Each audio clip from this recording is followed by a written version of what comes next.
Good evening, everyone. Good morning, good afternoon, good night, good whenever you're listening to us. Welcome to another episode of Midnight's Edge After Dark, the weekend edition. Yay. I am, of course, your host, your narrator supreme, Rob Robot Shlomo, coming to you from Shabby Road Studios, home of the I don't know what we're the home of this week, but we'll have to work on that. Anyway, joining us today is... We'll just say it's the home of the Whopper for now, and then we'll just ADR it later, which will never happen. So. Exactly. And joining us once again is Mr. Tom Connors. How you doing, Tom? I am doing the best I can, sir. How are you doing? Oh, doing fantastic. So let's just jump right in. Tom, we got some DC news. There's been a bit of a shakeup, hasn't there? It's one way to put it, I guess. Variety's got a report out today that, or was it?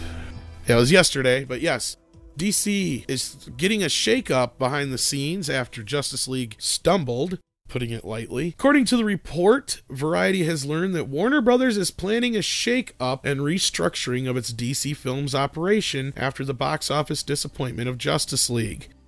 John Berg will be leaving his current job running the comic books film production division. According to several sources with knowledge of the studio's plans, a search is underway for his replacement.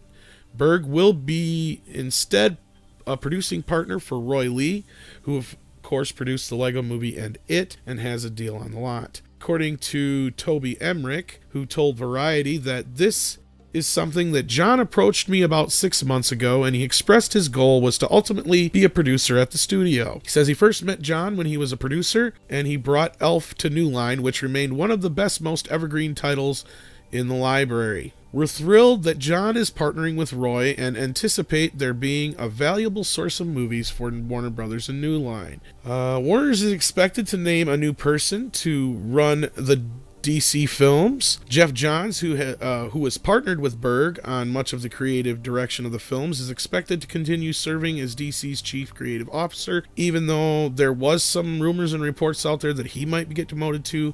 That, of course, is complete rumor at this point. Publishing and consumer products, in addition to his contributions to the films going forward, his work on the films may evolve and could be more advisory in nature. That is where this demotion probably comes in, because the advisory thing means you're not real hands-on. Yeah, it sounds like the one guy they should be listening to, Jeff Johns, is the guy who's just, go play with your toys, John, Jeff, in the office. We'll call you when you need you. Okay. This is, of course, completely based on my opinion from everything that we've seen going way back. I really think Jeff Johns is more or less just a face guy. I really don't think he had nearly as much power as he'd like, mainly just because he's a comic book guy. I think they picked him to push out there and go, here, we got a Kevin Feige too, because we've said this before we were film buff, even I said it before that, and so on, to where it's like, where the fuck is Jeff Johns? We should have got a t-shirt made. How many times did we say that, Rob? I know, yeah. Every damn time there was a problem with DC, we're like, where the fuck is Jeff Johns? Why isn't he out in front of this? Kevin Feige had no qualms about getting up there and saying, no, that woman, referring to Amy Pascal, is batshit crazy. She don't know what the fuck she's talking about. Their shit is not going to be attached to our Marvel Universe, when referring to the whole Venom film controversy from a few months back. So he was right out in front of that shit. Where was Jeff Johns all this time? So honestly, I'd like them to give him a little bit of a chance to show that he could do this, but at the same time, outside of Flashpoint, there's a lot of stuff in the New 52 and stuff that I don't really like of his, to where I'm kind of indifferent to him, even though Flashpoint is genius. Don't get me wrong. What do you think, Rob? you know that old saying about rearranging the deck chairs on the Titanic? I mean, yeah. At this point, I think they're just saying to themselves, well, we got to try something. And without trying to upset too many things, the one, like I said, Berg is the one guy who they, I don't want to say they fired him. Usually when it's like this, somebody has to go, and it's Berg. So, or at least he doesn't play well with... He doesn't play well with others now. At least in this category, and they're hoping he can play well with this other guy. And basically, it sounds like, from what Toby Emmerich said, is, I'm going to do this guy a favor because he brought me one of my biggest hits, got me this job pretty much, probably. I got to, be loyal. That's about it, because let's face it, otherwise he'd probably be out the door, is what it kind of sounds like to me. And I'm reading between the lines there. That's just me giving my impression of what I got out of Toby Emmerich's words there. Yeah. Like I keep saying, the one guy they should be listening to, Jeff Johns. Apparently, he's just, like I said, he's just there in name only. Yeah. So, well, let's see. They've spent way too much on Justice League to begin with before the reshoots and shit. You know, I mean, we're retreading a lot of ground here, but let's just point out what's happened here. You know, this was a big fiasco. There is no reason this movie shouldn't have made as much money as at least Wonder Woman, and it'll be lucky to even make as much as fucking Man of Steel did. And Man of Steel was a disappointment to them. What's the Justice League gross right now? Total domestic gross, 202. It just barely passed the 200 million mark this week, and frankly, with as much competition as out there, it's done. There's worldwide, not much left. Yeah. And a lot of the gross is 5 3/4 is 574. Almost 600 million, but let's face it, a lot of that is from China. This is the highest grossing movie in China as far as DC films go. That's not saying much because they only get a very small percentage of that, even smaller than I thought. I think I saw the percentage the other day, and I think somebody told me it's like between only single digit to teen %. So it's not very much at all. You'd say under 10 cents on every dollar. Really. Yeah, and that's even if, I mean, and then you've got the whole thing with whether or not they're even, because there's even been rumors about how China cooks their books too. So, and again, that's just something coming off of rumors and shit. Don't, hold me to the fire on that. But it's true. It's like one of those things where it's like, this is a big fucking fiasco. There's reports out there already that this thing could lose the company, over $100 million, which tells me it's probably a hell of a lot more than that. The same kind of situation we had with Ghostbusters last year. Too much spent on it, and it just bombed, basically. Well, think about it. Next week, this is Justice League is dead in the water next week. That's what I'm saying. It's already got, it's got Star Wars as competition. It couldn't even couldn't even hold its own against Coco, even though the Disaster Artist is open on a selected 800 or so screens. I have a feeling that's going to do very well, because if you do the math on what it did on 19 screens, it could have had a chance if it was open and wide. That movie could have had $30-40 million opening easy. So, I mean, I don't know why they didn't open wider than this, unless there's a plan to roll it out wider later. I don't know. Regardless, it's got tons of competition. Jumanji's coming out. So there's other stuff that's going to be out there that's going to take all the attention away from that. Nobody's going to continue to see it. This is a big mess. A big mess for Warner Brothers. Even though Sujihara swears up and down he's not leaving, I would not be surprised if they don't call for his head by Christmas. I just want to address that. These petitions on change.org calling for Kevin Sujihara to be fired. Okay. No. We decide whether or not we're going to go see the movie, but we are not shareholders in Warner Brothers, okay?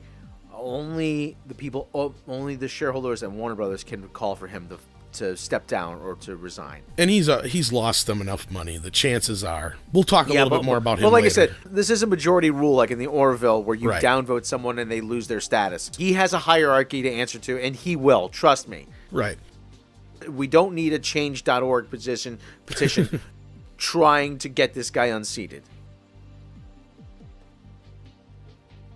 Well, that's a perfect transition to a second of the third DC stories we have. Quick note, this would almost be a roundup story worthy, but it's a follow-up to a main story we reported on. Speaking of petitions, as I said, there's now rumors going around that DC is considering releasing an extended version of the Joss Whedon cut of Justice League. This is what we pretty much predicted.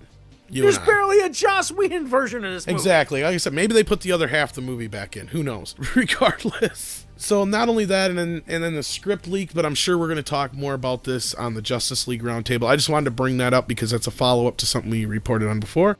And speaking of follow-ups, there's more rumors and reports coming out in light of all this business, which isn't surprising at all one bit. Variety and a few other places are reporting that Ben Affleck is expected to appear only in the Flashpoint movie, and then after that, he's done. Which also goes along with a lot of shit we've reported and predicted before too. And the report comes out that sources are saying that director Matt Reeves is casting a fresh talent for the Batman role. In other words, somebody cheap, somebody unknown, and somebody who's not gonna pull a power trip. Okay, just fill in the name after unknown British actor. Okay, that's what we're probably gonna see then.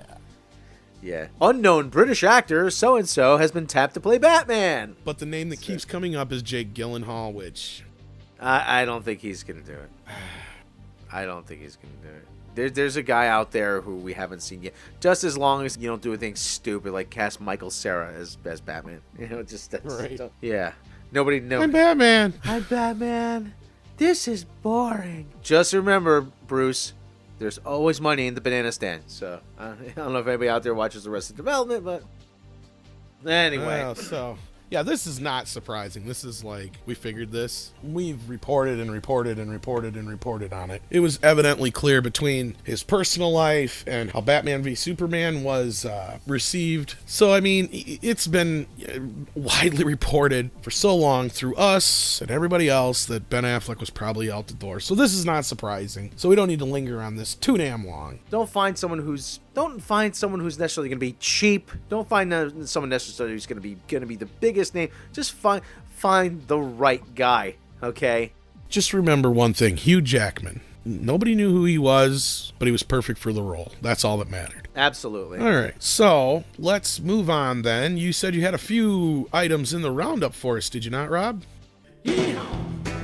Ladies and gentlemen, for the roundup. Yeah, a bit of an abbreviated version of the roundup. Yeehaw! Time for a roundup. Well, okay, I am not necessarily a fan of Legends of Tomorrow or Supergirl, but there are a lot of people out there who are. CW Supergirl and Legends of Tomorrow will rotate originals on Mondays from mid-January through June. This comes to us from Deadline. Supergirl already was set to return on January 15th in its usual time slot, and will air originals until Legends takes over on February 12th. After 9 weeks, Supergirl will fly back into the 8 p.m. hour with more originals from April 16 through June 18.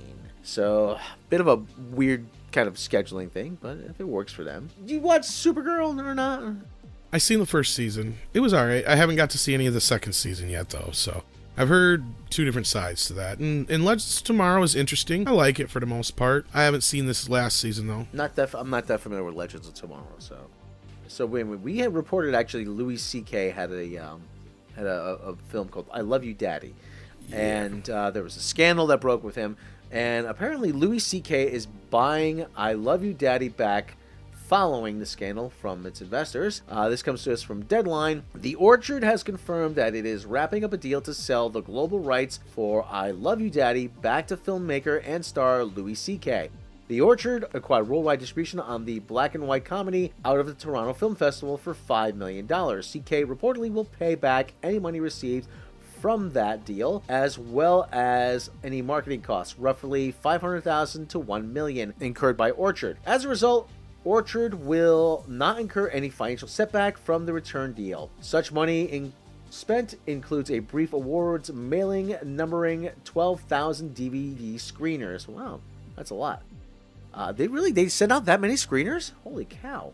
Probably. Anyways, those screeners were sent out to AMPAS, SAG, Golden Globes, and critics voting members. CK's attorneys at Sloan, Offer, Weber, and Dern, and not to be confused with Dewey, Cheatham, and Howe. I added that last part.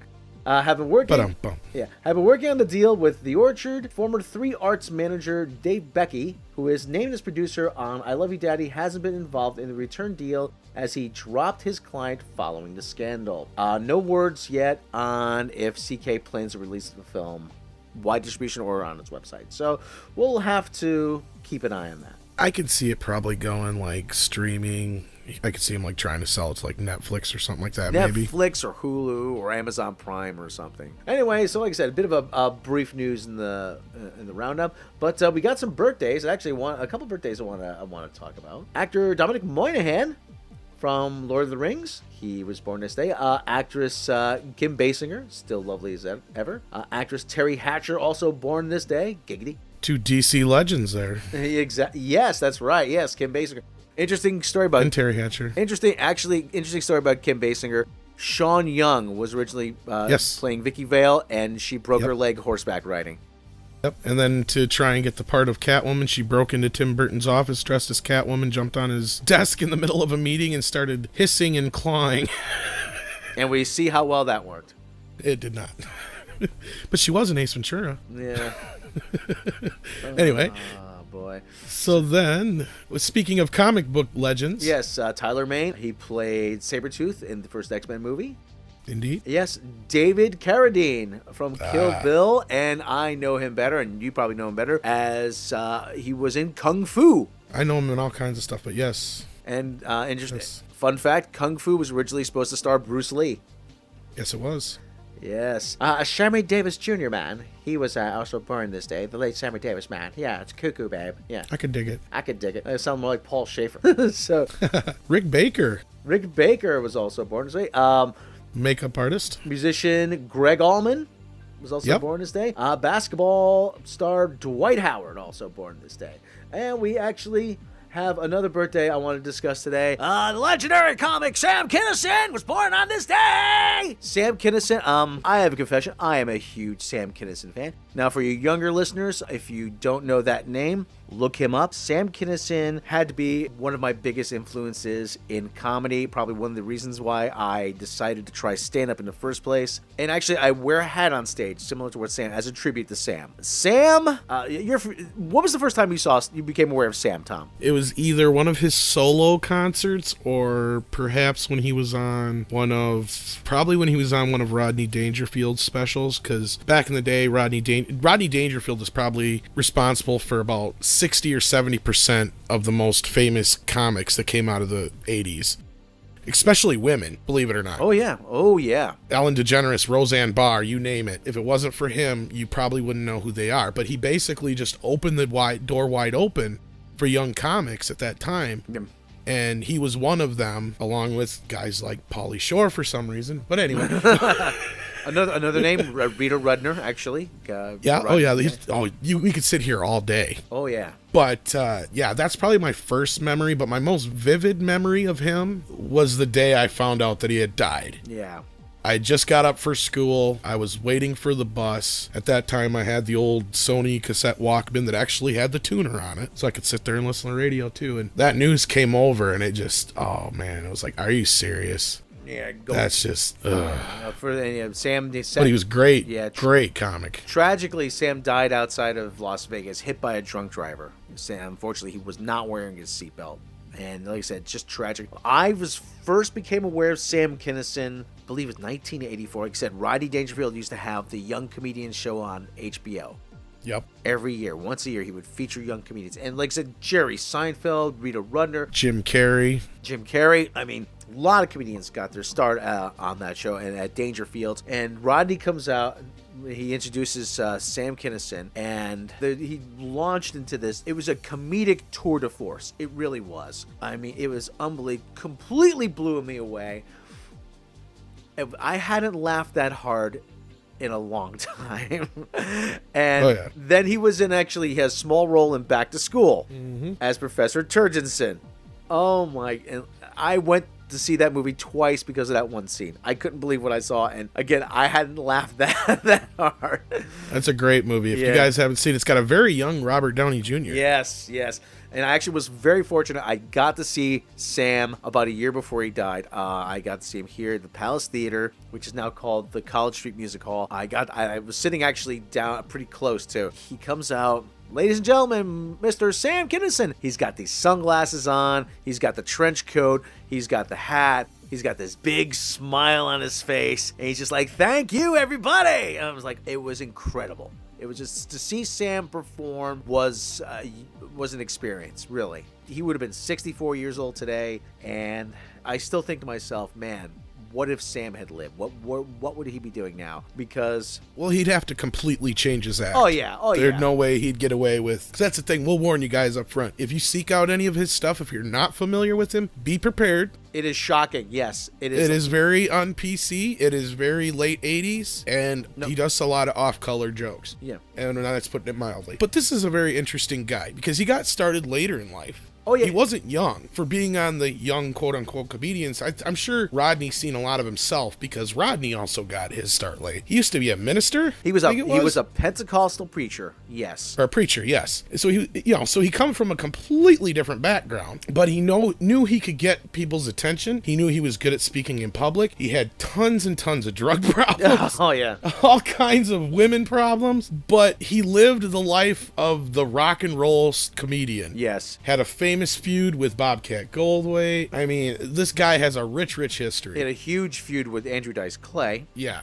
There's a lot of stuff he could not do now, and just like I said, just be prepared, because it's shocking by today's standards. It was even shocking then. Well, yeah, that's what kind of made him famous. And the sad part is, I know this much, is just when he died, you guys out there, if you don't know who he is, would know who he is right now if he wouldn't have passed away, because he was on the verge of his big breakout. He had his own show coming from Fox. He had been one of the premier comics at that point. So, I mean, he was on his way up the charts, however you want to put it, to where you guys would know of him in the same breath as some of the other guys right now if he wouldn't have passed away, probably. Oh, he was already a star, but he was on the brink of Exactly. He was on the brink of mega stardom. Like I said, he was going to get his own show, and it was like, yeah. We'd be talking like Richard Pryor level stardom. He would be really. If he wasn't already, he would have been a legend. We're recording this on December 8th, and sadly today, back in 1980, we lost former Beatle John Lennon. And yes. I always take a few minutes out of my day. If you're one of my friends on Facebook, I always post a lot of videos. I was about 10 years old when I learned the news. I woke up, and I really didn't know what it meant until a few years later. It was really one of those moments like the death of JFK. I would imagine like the death of Martin Luther King. Just something that just hits everybody at once. Yeah, it was really a loss of innocence moment. It really was. Well, and speaking of another musician who had a birthday today, we forgot to mention. Yes, Jim Morrison. Jim Morrison. Jim Morrison's of the Doors. Actually arrested in my hometown. The Lizard King. 50 years ago. Arrested in New Haven, Connecticut, actually. And if you guys have not seen Val Kilmer's portrayal in The Doors, do yourself a favor. It's a great movie. Yeah, I saw it at the movies, actually. Now, I can't say that I'm sure, as always, Oliver Stone took a ton of, artistic liberties with the story, as have been told over the years, but Val Kilmer's performance is spot on. Oh, yeah. And if you ever get it, just go out and seek some old Doors performances. Jim Morrison is kind of like the quintessential, he ushered in this era, what we know as a leading man rock star, or however you want to put it. The front man. The front man. Yeah, the front man. He was the first of that kind. Yeah. Really. Yeah. But yeah, so tomorrow, like I said, December 9th, actress Judi Dench, we know her from Skyfall. Dame Judi Dench. She was born on December 9th. John Malkovich, also born. Actor Kirk Douglas turns 101. Happy birthday, Kirk. Still going strong. Spartacus just keeps going on and on. I love you, Spartacus. Big Bang Theory actor Simon Helberg. Now, I know a lot of people aren't fans of him, but happy birthday nonetheless. Felicity Huffman, you know her from Transamerica. You know her from Desperate Housewives. Yeah, we actually mentioned Terry Hatcher before. Yeah. And actually, we have a Star Trek birthday. Actor Michael Dorn. We know who that is. Mr. Worf, yes, of course. One of my inspirations. And we have December 9th, Red Fox. And Margaret Hamilton, who played the Wicked Witch on The Wizard of Oz. And Jeff Bridges' brother and Lloyd Bridges' son, Beau Bridges. Yep, absolutely. So many. Dick Butkus, actually, football legend and actor. Yes, sir. Actor Dick Butkus, one of the greatest names of all time. Indeed, right up there with Dick Trickle and Elmer Fuddpucker. They said Dick Butkus, linebacker for the Chicago Bears, Hall of Famer. If you don't know who he is, go watch it. He's got tons of commercials and stuff too. Yeah, you probably know him as that old guy now. So I think recently he's been on DirecTV commercials, wasn't he? I think so, yeah. And Cody Kennedy from The Runaways is currently starring in Runaways, and she's actually born, to say, this December 9th. So those are the birthdays. Anybody else I'm missing? I think we got one more. That's Dick Van Patten, of course, who's mostly well known for his roles in all the Mel Brooks films. Most of us probably know him best as the princess from Space, the princess's dad from Spaceballs. Yes, and he was also on the Eight Is Enough. Yep. And lots of other stuff he was in. And so, like I said, those are the notable birthdays. And if you're having a birthday out there, we'd like to wish you happy birthday. So anyway, because it's a weekend show, we're going to take a few questions from our listeners out there. Tom, what do you got? Well, if you want to send us a question, the best way to do that would be send us an email right to midnightsedgeafterdark, all one word, @gmail.com. You'll see it right there on the screen from down below as well. But first off, Amethyst, who is one of our head admins on the Facebook group, sent us a really nice breakdown of the portions of Fox that the Murdochs are looking to sell. So I'll throw that up there, and she has a question to go along with it. Do you think this is a win-win for Fox and Disney? And of course, basically it breaks down real quickly. Fox films and TV studios will go to Disney, the FX network, which I thought before was not involved, but I guess it is, the National Geographic Network, Fox regional sports networks, Fox 30% in Hulu, and that's something important. Fox is 39% in Sky, and Fox is 50% in Endemol Shine Group, and then Stars India is the other group. And then the Murdochs would keep the Fox Broadcasting, which of course would include the networks, Fox News Channel, Fox Business Network, FSN, FSN1, FS2, Fox TV stations. All right, so is this a win-win for them? Yes, for both parties involved, because frankly, I think if this deal is pretty much almost a done deal. I think the Murdochs are relieved of a lot of stuff they don't need. Disney gets a lot of stuff they want. Important to this, of course, besides the Marvel issue, was just Fox films in general. And the other big thing I just brought up was the 30% interest in Hulu, because it was my understanding that Disney already has 30% interest in Hulu. So if they acquire another 30%, that of course, under my understanding, Rob, would make them chief shareholders then in that would Hulu. give them like 60% ownership Exactly. of Hulu, yeah. Yes. Rob kind of assumed, and I did too at first, like, okay, that's what Disney's going to do. They're just going to rebrand Hulu. Not so fast. There's other reports out there that are stating, no, this Disney streaming service is going to be completely separate from that. They're promoting that the price, when it does launch in 2019, will be cheaper than Netflix. Anyway, Rob? It gives them a huge back catalog, too, of material. And like you said, if the stuff for Hulu, the stuff that really doesn't necessarily fit on Disney streaming would fit on Hulu very nicely. Like I said, Family Guy, American Dad. Anything that was produced by 20th Century Fox Television, which we discovered through our research, and what this other article we found and stuff basically breaks down along with this breakdown we showed you here, was that the television production company and the networks themselves are actually two separate entities.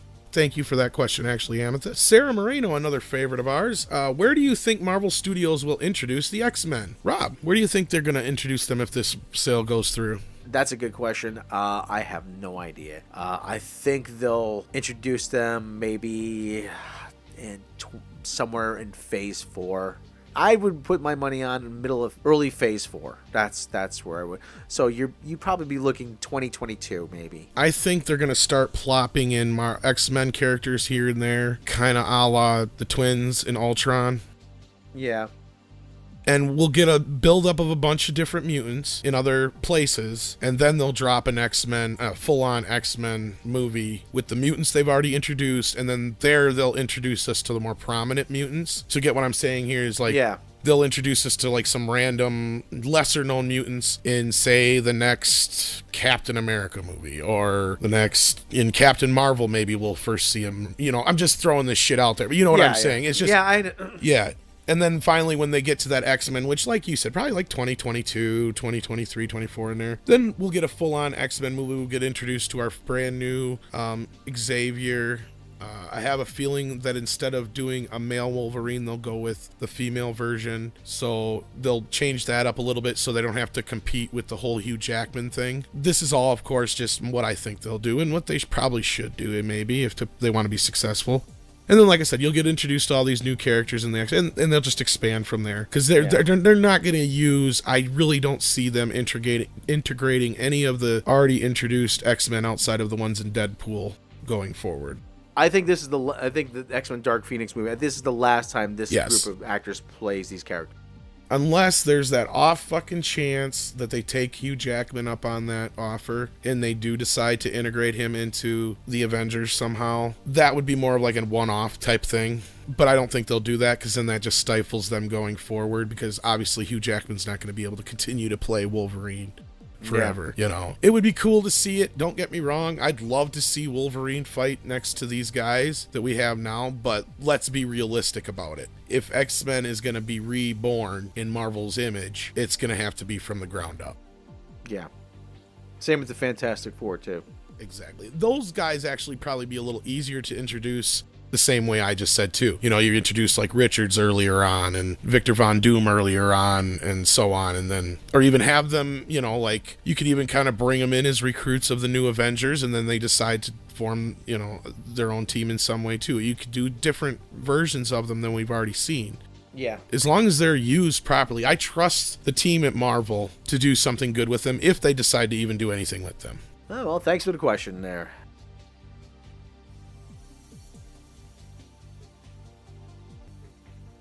Terry Light has a question for us. With Orville being such a great hit with fans, do you think that the production of Season 2 will be bigger? Bigger sets, more introduction to lead characters, or will it stick with the quaint little nature that it currently is? Rob? Yes. Yeah.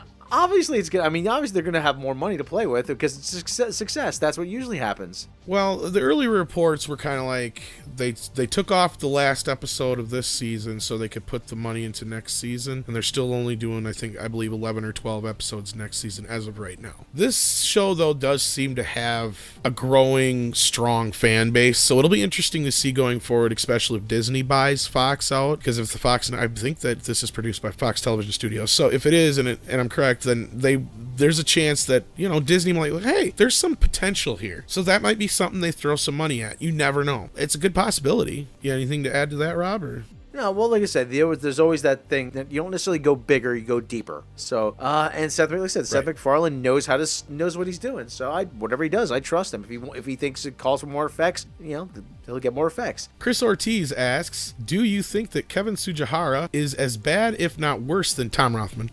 No, no. Kevin Tsujihara just made he's made some big mistakes, but I mean, Tom Rothman is just a guy who the game has passed him by.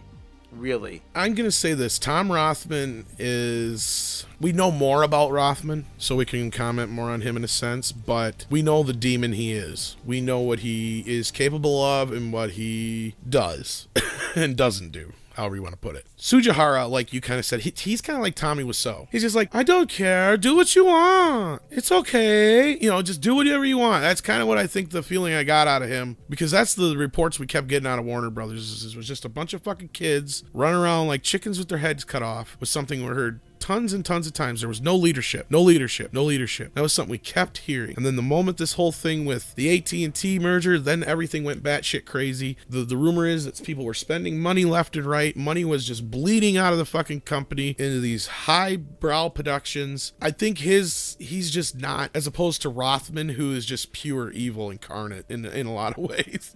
Because anybody who can't see the potential that he just stifled is a moron, and why he's even still in this industry is a mistake. I can't see any reason why. I don't get it. But anyway, Rob. Yeah, Rothman has pictures of somebody. That's why he's still working. Like I said, Tsujihara, he's made some bad decisions. He's shown no leadership. He's like Kruger from Seinfeld. Tsujihara. He might have done good work at one point, but at the same time, now he's just sitting back, kind of just throwing pencils up at the ceiling. So yeah. Tom Rothman still thinks he's the smartest guy in the room, and he's not. Right. Well, let's try and cram as many as we can in here. Eric Kramer asks, is it possible that the MCU becomes so dominant that the time other studios make better movies that they wind up underperforming because of how few people would want to see them? And in other words, when the MCU gets so big, I mean, if there's a good movie out there, people won't go see it. It's already happening now. I mean, there's in some instances. You always hear about it's total superhero fatigue. I'm like, there's no superhero fatigue. It's just there's maybe 3, 4, 5 superhero movies released per year. It's just they outperform everything. Well, right, and I think Eric brings up kind of a point in the beginning of his question there, if I'm getting the question the way you're perceiving it. If MCU becomes so dominant, which it has already, there won't be that many... The other companies won't push so hard to do as many comic book films. The comic book movie will still be around, but it may come to a point where Marvel's the only game on the block. Yeah. That makes sense? Outside of just the little guys here and there. Nobody will want to do a superhero movie because it'll just get trounced. But okay, so moving on to the next question then. Dakota Joestar asks, have any of you ever seen a remake that you thought was better than the original? Actually, yes. I mean, there's always the easy answers like Scarface and stuff like that. See, that's the problem. Is better. There's some that are comparable to. I don't know offhand. I can't think of it offhand. I'm sure I'll think of one eventually, but it'll probably be after the show's done with. Better than the original is tough. The only one I can really say real quickly is the original version of Willard before they cut it down and changed it. The remake actually was just as good or better than the original, actually. But then they butchered it down to a PG-13 and reshot the ending and ruined it.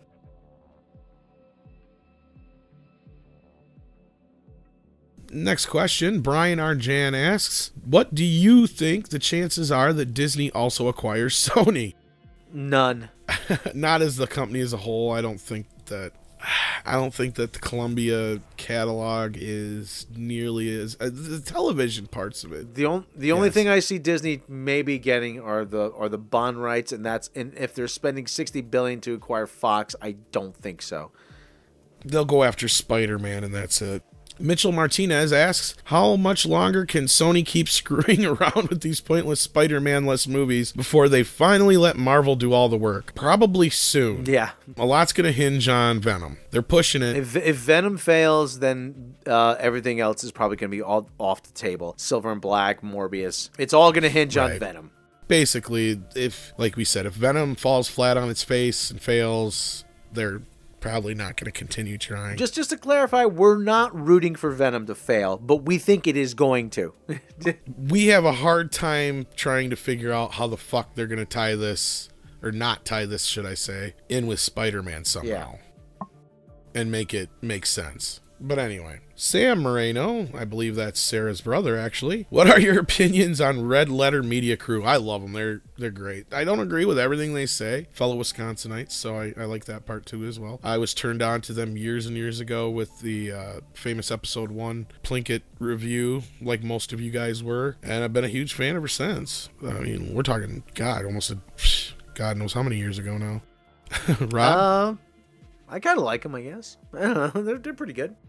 Like I said, I think they were too easy on STD and too harsh on Star Wars. That's just my opinion. But anyway, Tyler Bioshock Rod asks, what are the odds Disney will get the Fantastic Four rights, and how would they do that if the deal comes through that is? 100% and with large stacks of cash.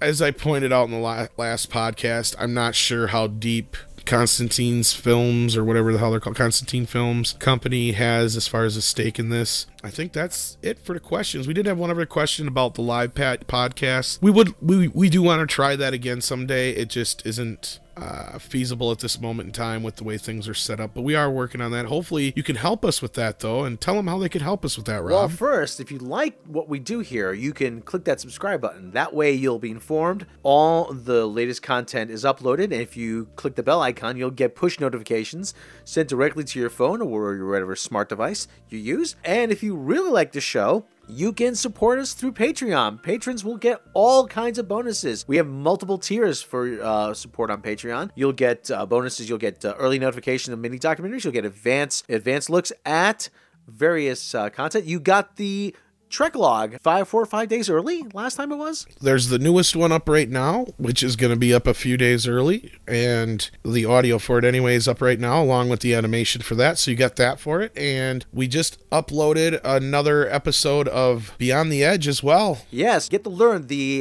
behind the scenes stories of how Midnight's Edge came to be. for being a Patreon subscriber. And if you can't support us through Patreon, if you don't have the means to support us through Patreon, please click the subscribe button and share with your friends because, as I said, we cannot do this without you. I'll tell you what, if you go on Patreon and you donate $100, you get a free Skype chat with Rob and I. Or, well, it's not free because it's $100, but hey, I'll do that much for, what, hour you get with us, just to chit chat. Oh, how's that sound? You're making it way too enticing, aren't you?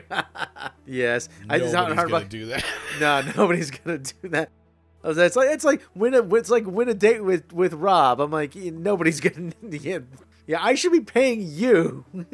As I said, if you don't have the means to support us through Patreon, then please click subscribe and share with your friends because we cannot do this without you. We are here for you, people. I'd like to thank Tom Connors once again. Tom, thank you. As always. And I'm your narrator supreme, Mr. Rob Robot Shlomo. And thank you for joining us, and we will catch you next time.